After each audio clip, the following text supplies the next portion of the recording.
Today on CityCast Denver, I'm Paul Karolyi. I'm here with our host, Bree Davies. This is the week leading up to Christmas. We're going into a little bit of a holiday break. Here on CityCast, we're going to be taking a couple of weeks off, so you won't have fresh episodes these 2 weeks. But instead, we're going to rerun some old favorites, and we thought it'd be fun this week to revisit, I don't know, the story of the year? Bree, is that fair? Is this the story of the year in Denver? Oh, for sure. This is the kind of story that Denver wants to have in terms of like a big story that's pulled us along all year and is about something that matters to a lot of people in Denver and beyond. But yeah, exactly. And what else could that be but Casa Bonita? It couldn't be anything else. Wow, Casa Bonita? Woo-hoo! What's Casa Bonita? Dude, haven't you ever been there? It's a big Mexican restaurant, but they have like cliff jumpers and Black Bart's Cave and all kinds of stuff. It's like the Disneyland of Mexican restaurants. That's right. It's the Pink Palace itself. Boy, Pink Palace. How many? I feel like we thought of like a zillion of those synonyms for Casa Bonita this year. Do you remember any other good ones? I know. That's funny. As a journalist, you know, you're always trying to be like, how can I say the same thing 50 different ways? And yeah. Casa Bonita, CB, the Pink Palace, the Mexican Village in a strip mall. Mm-hmm. The original entertainment destination. The thing that South Park made famous. Casa Bonita, food and fun and a festive atmosphere. Casa Bonita. Who said I'm inviting you? In 2003, can we talk about how wild it is that that episode is almost 20 years old? Yeah, it's a long time. But it kind of enshrined Casa Bonita into a larger cultural phenomenon. Mm-hmm. And that's where we were at the beginning of the year, right? Let's maybe set the scene a little bit. So our show launched in March, middle of the pandemic. Where is Casa Bonita at, Bree? Closed. Like most restaurants are closed. Again, Mm-hmm. you can't do takeout from Casa Bonita because if we know one thing about Casa Bonita, it's the food is shit and who's going to go order it to go? Except for some psychos really wanting those enchiladas. And then in April, I believe, the parent company that owns Casa Bonita, the Phoenix-based Summit Family Restaurants. I know because I called them, tried to get an interview with the owner, did not reach this person. So they filed for bankruptcy, Chapter 11, and that kind of is that dun dun dun feeling about Casa Bonita that we've all had many times over the years when there's some rumor going around that Casa Bonita is going to close. Mm-hmm. And this time, it felt kind of real. Yeah. And that was terrifying. So what we did was we called up these two gentlemen who both really love Casa Bonita, Andrew Novick and Danny Newman. Bree, why did we want to talk to these two people in particular back in April?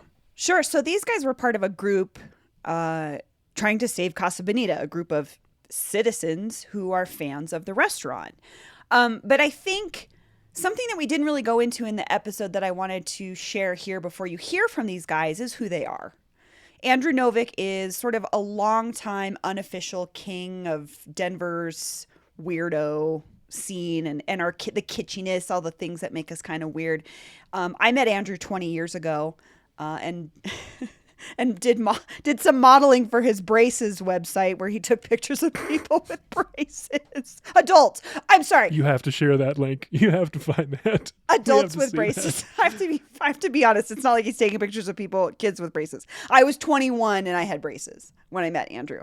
Hilarious. Yeah. I love that. And then I found out Andrew was in this seminal sort of punk industrial band here called the Warlock Pinchers. And but he also is just this guy that hosts events all around the city. He does this. He used to do this extreme pancake breakfast. He's done a specialty ramen party where you can put everything imaginable into a bowl of ramen, candy, like all kinds of things. He did like a breakfast with Blinky the Clown one year at the Denver County Fair. So, and he's the guy who's been to Casa Bonita, I think, the most times, like documented. And so he was sort of the figurehead or the spokesperson of this Save Casa Bonita group, which made total sense to me as a person that knows Andrew. But if you don't know Andrew, you're like, okay, random guy. He's been a steward of Casa Bonita's coolness and kitsch. even before South Park got a hold of it, right? He was this guy that everybody talked to about Casa Bonita. So, and then Danny Newman is the other person we spoke with. And he also, like Andrew and I, grew up here in Denver. He grew up in West Denver. And he's an entrepreneur. He made a lot of money, I think, in the tech sector when he was pretty young. And something really incredible that he's decided to do is reinvest that into Denver, and particularly, quote unquote, old Denver establishments. He's most famous for being a partner in Saving My Brother's Bar, where his mother worked for many, many years. And of course, a few months after the conversation listeners are about to hear, you talked to him about the Mercury Cafe, which he bought a few months after this conversation.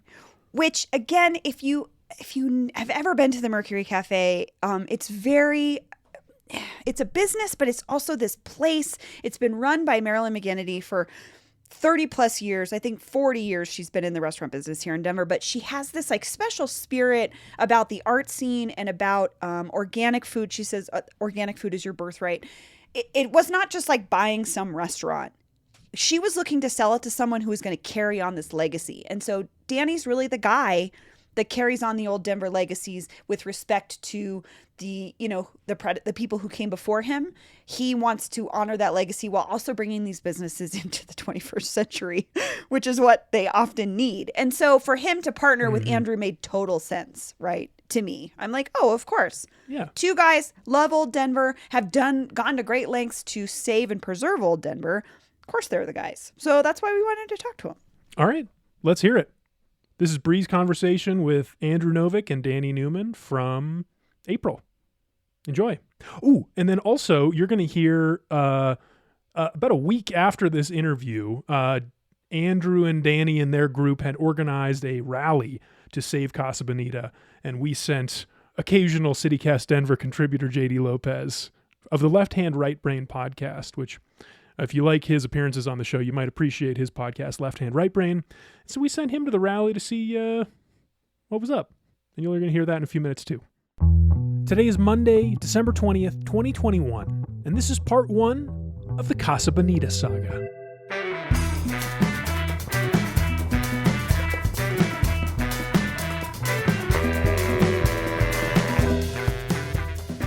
So I guess we should start kind of where Casa Bonita is at the moment. And I know the big news this week was that they filed for bankruptcy protection. Do either of you want to explain kind of what you know is going on with it right now? So as you know, Casa Bonita has been closed for over a year because of the pandemic. And they can't really open for takeout. I guess they could have a sopapilla wagon or something.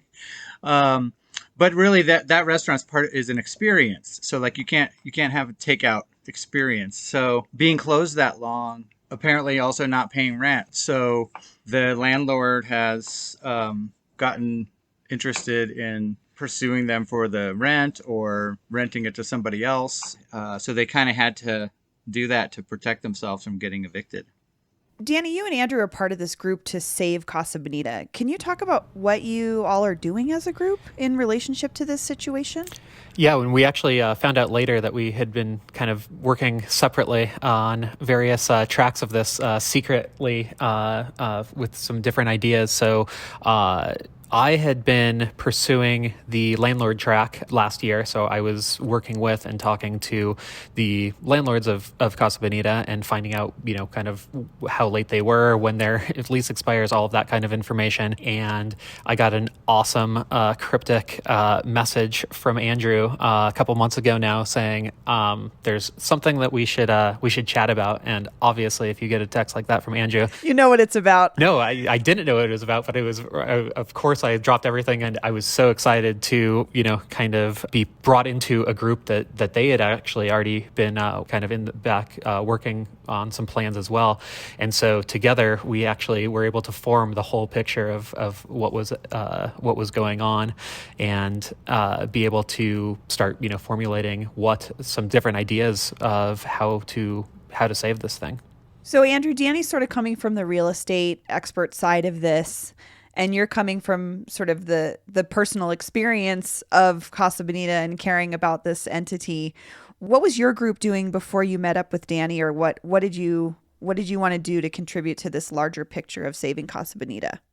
Whenever anything happens with Casa Bonita, people always call me. So they're like, "What's going on with Casa Bonita?" So like I had to kind of figure out, what was happening, and their Facebook page went down last July, and then the tower lights went off. That's when I started getting worried.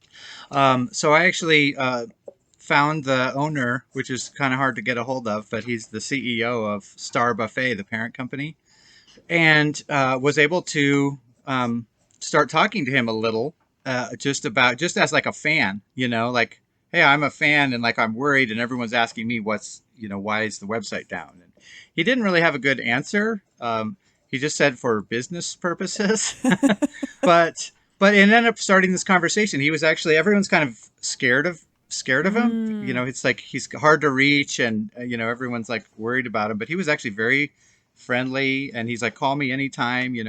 He really wanted to open Casa Bonita back up. The legislative rules are just too strict, and he's like, I can't open unless I can open 100%. You can't have a half open Casa Bonita. Exactly. So with that $100,000 that you were hoping to raise and talking with the owner, did you, like, where would that money go, or what would you hope to accomplish with raising that money? Yeah, that's a good question, because it's hard to answer. So we were talking about doing a fundraising campaign, but when we realized that another group was talking about taking over their lease and them getting evicted, we like jumped on it immediately and like got a website. Danny got this website going. We started the campaign, and it's primarily for awareness, for people to be part of something, for us to be the voice of the community, because you might have this landlord and developer side, and then you have the Casa Bonita management side. And like, we want to have a say ourselves. And also, to have the rewards, we have T-shirts and enamel pins and stickers and stuff, which help promote the campaign, but it's also people get to feel a part of it.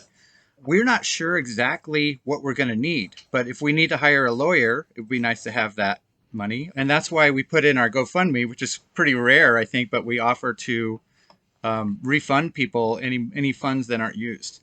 And so really, there's really no limit. Like, the more money we can raise, the better, because that can actually buy us a seat at the table, or get us future investment. Danny, maybe this is a question then for you, since you've done sort of work in saving businesses, or at least backing businesses that were potentially going to go away, that were important in Denver, like My Brother's Bar.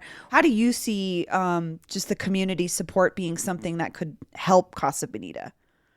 Like Andrew mentioned, this is kind of the cushion that we need to then really kind of kickstart the next level of what this is going to look like. So obviously, if we're able to get further down the road, we will need substantially more money. But having a basis and a community supported fund like this, we have the ability to start that process. We certainly know that the 100,000 or even a couple 100,000 is not going to get us there ultimately, but this is a great start and really brings the community together. And we've actually identified a few different ways that this could happen, where maybe we really do have a very community-owned version of this, or we find other investors or things along those lines. One of the conversations I've seen about Casa Bonita is it's not locally owned. And have you heard from other people in your position or other investors that might be interested in buying Casa Bonita and making it a local establishment? I think the undertaking is pretty crazy. So obviously the overall kind of day-to-day management group is going to have to be extremely dedicated to this. That said, I think there's plenty of high-profile Denverites that are super stoked to participate in this, and we've certainly had kicked off a lot of those conversations. As we go down this path, I think there's a couple. We could probably make it all happen with just a couple phone calls to actually pull the big dollars in. This episode is brought to you by Karolyi. Choir League presents Sing and Shout, an unforgettable afternoon celebrating the powerful legacy of African American spirituals, the foundation of all American music. On Sunday, May 4th at 3:30 p.m., join Lonnie Norwood, gospel singer and teacher from the South Side of Chicago, for a workshop and performance with Choir League. Lonnie will guide folks through this powerful American art form, where it came from, and how it informed American music that came after it. You can buy tickets now on Eventbrite and enjoy the show with Lonnie, but you can also join Choir League. The group meets weekly for practice at local breweries and distilleries. Singers can sign up for 6 to 8 week sessions, and there's always a performance at the end of each cycle. There's no audition to join and no experience necessary. Tickets for the May 4th show with Lonnie Norwood are on sale now at Eventbrite. Just check the link in our show notes. For more information on the program and joining the choir, visit choirleague.com or email info@choirleague.com.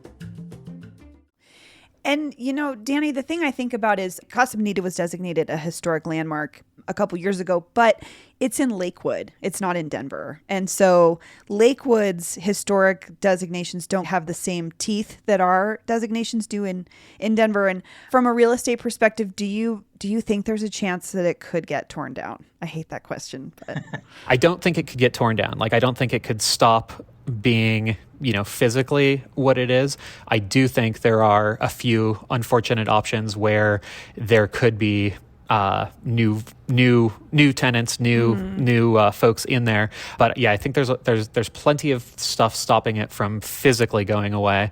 But that doesn't mean that there aren't versions of the future where there's just terrible iterations of what could go on there. Yeah. And the story is actually a little bit worse than that, because it's not actually a City of Lakewood historical landmark. It's a Lakewood Historical Society landmark, which actually holds less protection than even that. It's very honorary. Yeah, and I actually asked the CEO about that. I was like, I remember it became a historic landmark in 2016, and he said that's never gained us anything. A city of Lakewood landmark actually could protect the facade, the outside structure. okay. So it could they could totally gut the inside, but the city of Lakewood could protect the structure. And obviously there's a possibility of state historic designation and even national designation. And I've talked to the person at History Colorado who's in charge of the state designations, and he's very interested. But I think also that is for who's ever going to be running it, I'm just imagining this like nightmare scenario though, where it gets like saved, the facade gets saved, and then the inside's like a co-working space or something. We work a Bonita. Or like an Applebee's or something, and be like, the food didn't get any better, you guys. Acapulco working. Yeah. Oh, that would be awful. No one take that idea, please. It's terrible. Thank you guys so much. This has been, I've learned even more about this process and what we could possibly do to save it. So that's exciting. Thank you so much for having us. If you're interested in supporting the Save Casa Bonita movement, Andrew and Danny's group are hosting a rally this Saturday, the 17th at 10 a.m. Where else but right in front of Casa Bonita itself. Visit savecasabonita.org for more information or to donate.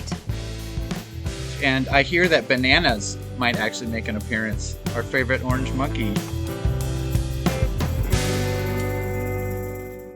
Hello, this is JD Lopez reporting in the field for CityCast Denver at the Save Casa Bonita rally. We got people supporting, okay, we're doing our thing. Let's see if we can talk to some people and see why they care about Casa Bonita so much. So in the 8th grade, I had my first kiss in Blackbird's case. So I can't let it die. I went here a ton when I was a kid. I'm pretty sure I caught salmonella here. Oh, first salmonella. Yeah, no, I love Casa Bonita, and it would just be a huge shame for the city if it went away. I gotta come out here and support it. Right, yeah. I mean, it says a lot if you got sick, but you're still supporting it. Huh? Absolutely, yeah. No question. I'll be here. I'll chain myself to it if they're going to tear it down. That's passion, my man. What was your favorite item on the menu? Obviously, the sopapillas are great. The sopapillas. I love the sopapillas. More sopapillas. Probably the sopapillas. Oh my gosh. The margaritas, I guess. Yeah, there you go. Yeah. Oh, we got to talk about the fried ice cream. That's the first. Yeah. By far, fried ice cream. Yeah, no, everybody goes for the sopapillas, but if you don't get a fried ice cream on the side, you're not doing it right. My man. Okay, so in the early 80s, my best friend and I started working here. She trained me on Halloween night. Well, we lost contact with each other years later. We reconnected. We didn't know each other. Was in Colorado going to Casa Bonita. We were in line. We turned around. We saw each other. Oh. Years later, we still stayed in touch. She needed a liver transplant. Oh, dang. I was her donor. No way. Yep. So in a sense, Casa Bonita saved her life. Yeah, I actually used to work there from 2003 to 2008. Yeah, it was a really great time. I had a lot of fun, met a lot of good friends that I'm still talking to today. And my mom used to work here too, so it holds a really close value to my heart. So is there a mythos to Black Bart or anything that people might not know about? So Black Bart actually, he first started hiding his treasure here at Casa Bonita when he first started moving out to the west. He found his cave over here right under, it's called Black Bart's Cave. And so if you go in there, you might find his treasure or you might get a little lost. So watch out for the bottomless pit in there too. You ever get scared of going to Black Bart's Cave when you were a kid? Oh yeah, I never went through it. I actually was a little bit, but you know what? I've grown up and I can handle it. As long as I've got a buddy with me, I can totally handle that cave. Yeah, we got a guy in a monkey suit here. Can I ask why you're in the suit? Well, I am Bananas, the official mascot of Casa Bonita. Okay. And you don't recognize Bananas? No, I'm sorry. I knew the other monkey. Okay, yeah. So Chiquita's the gorilla. Bananas is the orange monkey. When I did my 300th visit to Casa Bonita, my big party, I wanted to restore the old Bananas costume because it was pretty beat up and they weren't using it anymore. And so my friend offered to make a new one. We want to get as much awareness as we can and support and hopefully bring it to local ownership. Well, just log on to CasaBonita.org. Check out the people that are involved and why we want to try to save Casa Bonita, why we want to bring it local, get this money into the local economy, make it employee-owned potentially. I mean, we could do so many great things. Keep it the same, keep the kitsch, update it to the 21st century, bring in some good food. That sounds amazing. Yeah, that's all right. Awesome. Thank you so much. Thank you.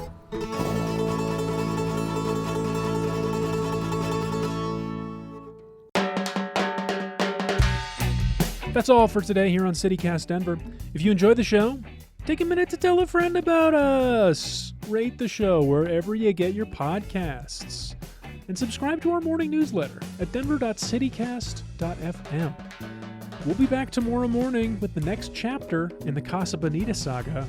I'm calling it Welcome to South Park Land. See you then.